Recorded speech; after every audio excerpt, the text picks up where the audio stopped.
This is an audio version of The Brief, the Design Better newsletter that takes you deeper into the insights we've uncovered through hundreds of interviews with creative thinkers. I'm Eli Woolery. What designers can learn from writers and storytellers. Jony Ive, the famed former head of design at Apple, starts all of his projects with writing. I was surprised to learn this when he visited our design capstone class at Stanford a few years ago. I'd always assumed he would grab a pencil and whip up a quick sketch. But Jony gave our class a powerful example of why writing is a far more versatile tool than sketching. He spoke of working with a landscape designer on his property in the UK. The designer could have shared drawings, but instead he wrote about the night garden and how the flagstones would radiate heat from the warmth of the day and the fragrance of the flowers along the pathway. Here's Jony in an interview with Mackenzie Quarterly. I write because I realized at art school you can only draw a small percentage of the attributes of an object. If I were to draw this glass, you would understand only 20% of its nature. You'd have no sense of its weight or material or temperature. You'd have no sense of the way that it reacted to its environment. Writing helps me frame the problem. A lot of mistakes are made when you frame a problem because you could already be dismissing 60-70% of the potential ideas.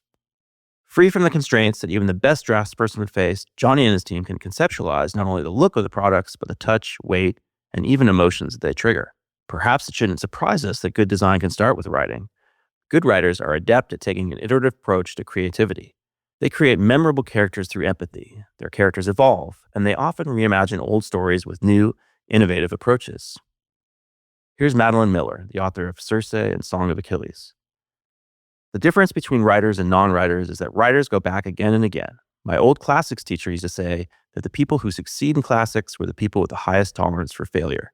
I think the same is true for writers. Madeline Miller is a great example of an author who uses all of these techniques in her writing. Her book Circe takes the titular character, who is a peripheral if important part of Homer's Odyssey, and reimagines her as the protagonist. Her empathetic approach to the enchantress in exile reframes the story in a way that makes us feel a human connection to the not quite human character. Professional writers also aren't afraid to make mistakes as they go. Many have a bias toward action, creating the rough outlines parallel to a prototype of the work before going back to refine it. Here's Madeline Miller again. My husband's a master carpenter. When I asked him if master carpenters make fewer mistakes than regular carpenters, he said no, but they recognize the mistakes more quickly. It's the same for writers as they gain experience. In this article, we'll explore what writers like David Sedaris and Dan Pink can teach us about becoming better designers. David Sedaris, Observe and Iterate. Hey there, I'm Meredith Black, co-founder of DesignOps Assembly and formerly of Pinterest and Figma. I co-host a podcast called Reconsidering, alongside two of the design world's most respected voices, Bob Baxley, formerly of Apple and Pinterest, and Aaron Walter, co-host of this very podcast, Design Better. Reconsidering is a show about looking at the big questions and challenges that we face in everyday life with a fresh perspective. We dive into topics like building a fulfilling career, navigating tough conversations, making meaningful friendships as adults, and even handling life's biggest transitions, like illness and loss. We bring in authors and experts to provide actionable advice and thoughtful guidance to help us all develop the skills needed to thrive as well-rounded and healthy adults.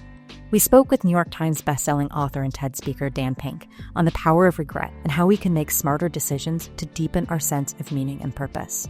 And Tina Roth-Eisenberg, the founder of Creative Mornings, joined us live to talk about the importance of creating community and friendships. It turns out it has a huge impact on longevity and the quality of your life. And we spoke with MIT professor of philosophy and best-selling author Kiran Setia about facing life's inevitable hardships and what ancient philosophers can teach us about living the good life. We explore so many topics, and we'd love for you to give the Reconsidering podcast a listen. Listen and subscribe at reconsidering.org. That's reconsidering.org, or find us wherever you get your podcasts. Reconsidering.org. David Sedaris, the author and humorist, has a painfully sharp sense of observation, a key to his success as an author and humorist.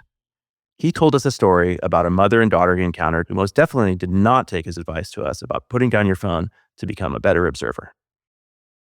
Yeah, stay off the phone. I mean, I can't remember the last time I rode an elevator and the person or persons with me weren't on the phone. I don't know what they're doing. Or, people get on an escalator and then they decide that's a good time to pull out their phones. I don't know. I just never, I'm on my phone. So that's part of it right there. Plus, it's my livelihood, right? To look for things that are striking for some reason. And if you're staring down at a phone, you're definitely not going to see anything, right? Except what's on your phone. And I understand there's a lot online, right? There's a whole world there, but you can go to that world anytime, I suppose, But when you're out in the real world, I don't know. I just like being out in it. It's my livelihood.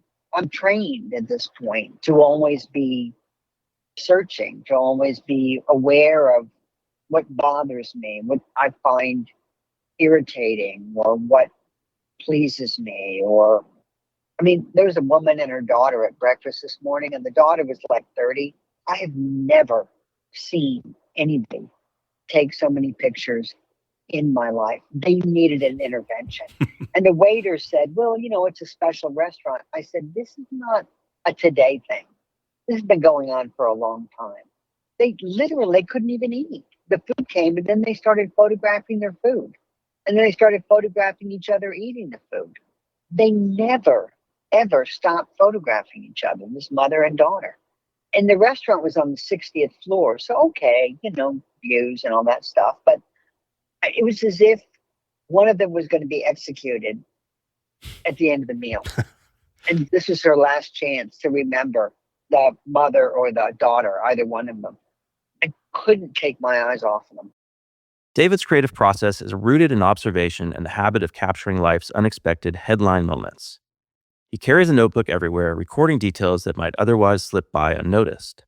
Later, he refines these raw observations into compelling narratives by reading his work aloud, an iterative process that reveals the rhythm and nuance of his stories. I dropped out of college when I was 19, and then I dropped back in when I was 27. And then maybe when I was 28, I took a creative writing class at the Art Institute. And the teacher asked me to read something out loud. I'd written a short story, and she asked me to read it out loud. And when I read it out loud, she laughed, and I thought, I want to write things and read them out loud. I don't want to memorize them. I don't want to be an actor. I just want to read things off a page that I wrote. The point is just to stack up the pages. The point is just to write new things and learn from it, and then move on and write something new and write something new and write something new. As designers, we can sharpen our toolset by mirroring some of David's practices. Just as he notes the details of everyday life, designers should develop a habit of observing how people interact with products. What behaviors or pain points do people encounter in their daily lives? And reading stories out loud in front of an audience parallels the practice of testing prototypes with real users. Sharing prototypes and gathering feedback is essential in refining the narrative of your product. Here's a new habit. Keep a journal where you jot down user observations, design ideas, sketches, and unexpected insights. This could take the form of a bug list, an idea my former colleague Bill Burnett advocates, where you simply jot down notes about things that are poorly designed and that bother you. Or it could be more visual, focused on sketching people, places, and ideas. Sometimes early sketches can form the foundation for more polished execution, like former guest Paula Scher's napkin sketch of the Citibank logo. Dan Pink, better pitches through collaboration.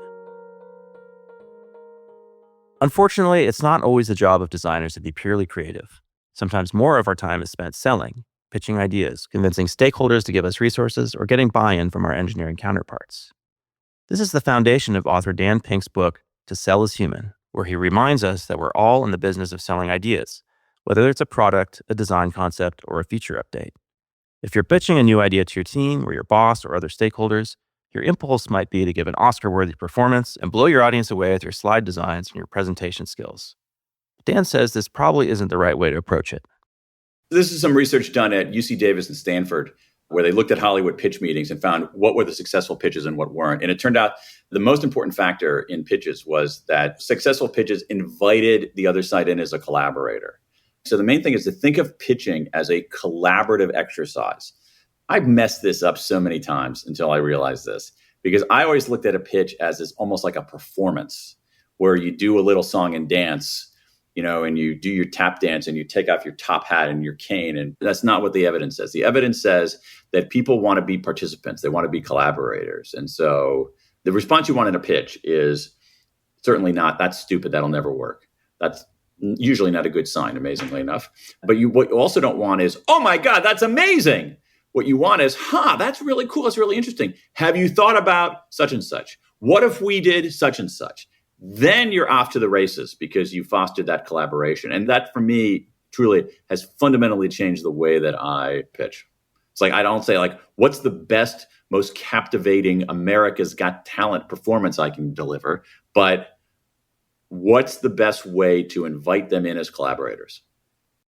It also might be our tendency to load our pitch with jargon, ROI, core competency, or my personal favorite, synergize.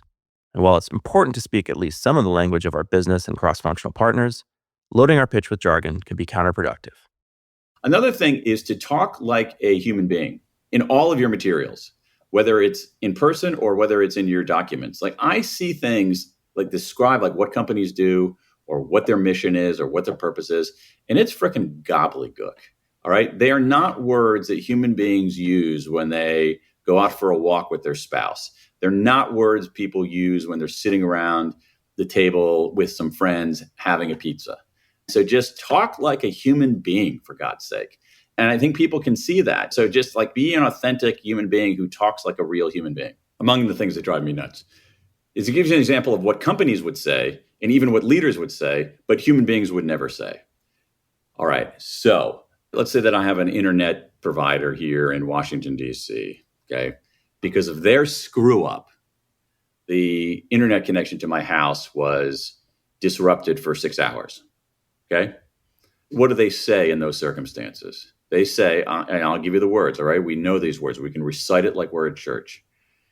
We regret any inconvenience this might have caused you.